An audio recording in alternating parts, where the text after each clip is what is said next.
The True Story of the Three Little Pigs, as told by Jon Scieszka.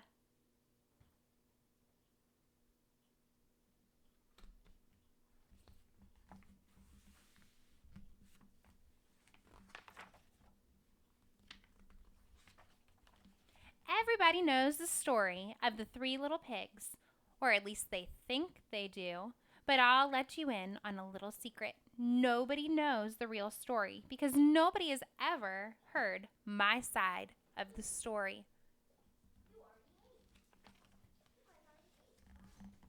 I'm the wolf, Alexander T. Wolf. You can call me Al. I don't know how this whole big bad wolf thing got started, but it's all wrong. Maybe it's because of our diet. Hey, it's not my fault wolves eat cute little animals like bunnies and sheep and pigs. That's just the way that we are. If cheeseburgers were cute, folks would probably think you were big and bad too. Look at his burger. You can see the little animal parts poking out. But like I was saying, this whole big bad wolf thing is all wrong. The real story is about a sneeze and a cup of sugar. This is the real story.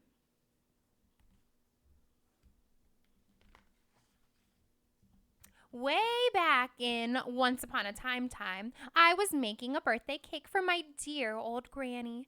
I had a terrible sneezing cold. I ran out of sugar. Look at what's in this cake. I see some little ears poking out, and it looks like he threw the eggs in, but the eggs still have shells on them. It's an interesting way how to make a birthday cake.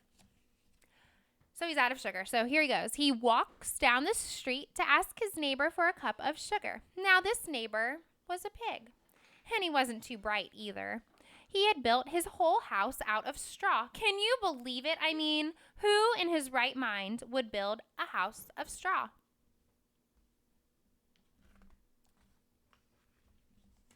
So, of course, the minute that I knocked on the door, it fell right in.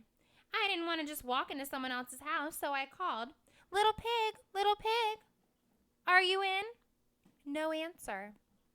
I was just about to go home without the cup of sugar for my dear old granny's birthday cake. And that's when my nose started to itch. I felt a sneeze coming on. Well, I huffed and I snuffed. And I sneezed a great sneeze. Oh, I see this little pig right here. Here's the big sneeze. And you know what? That whole darn house, straw house, fell down. And right in the middle of the pile of straw was the first little pig, dead as a doornail. He had been there the whole time. It seemed like a shame to leave a perfectly good ham dinner lying there in the straw, so I ate it up. Think of it as a big cheeseburger just lying there.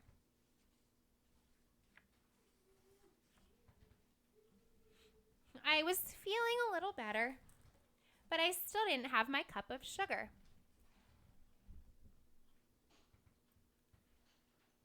So I went to the next neighbor's house. This neighbor was the first little pig's brother. He was a little smarter, but not much. He had built his house of sticks. I rang the bell on the stick house. Nobody answered. I called, Mr. Pig, Mr. Pig, are you in? He yelled back, Go away, wolf, you can't come in. I'm shaving the hairs on my chinny chin. He does have little hairs on there, and I do see him with a razor he's shaving.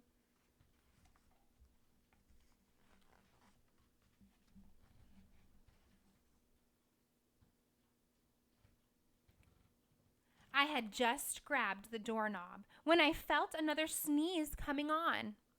I huffed and I snuffed and I tried to cover my mouth, but I sneezed a great sneeze. And you're not going to believe it, but this guy's house fell down just like his brother's.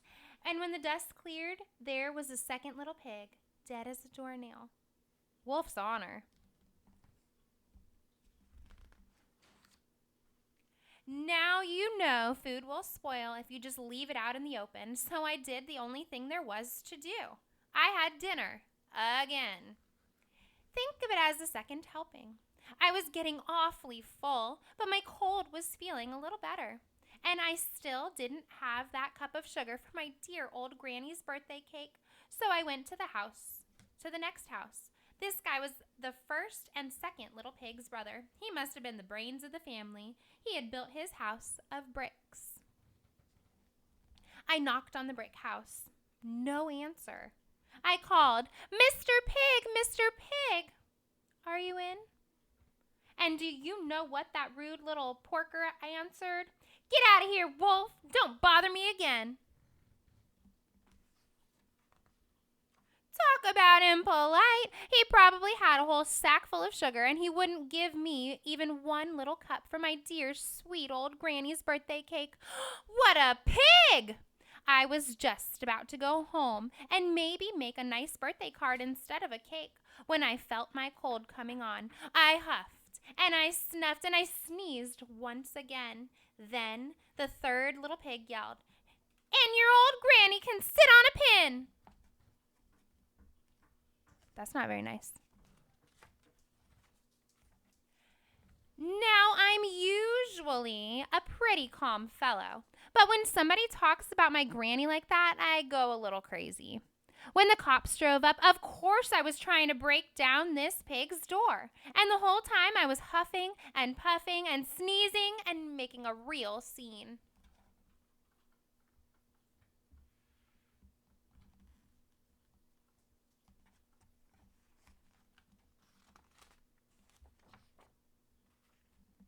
The rest, as they say, is history.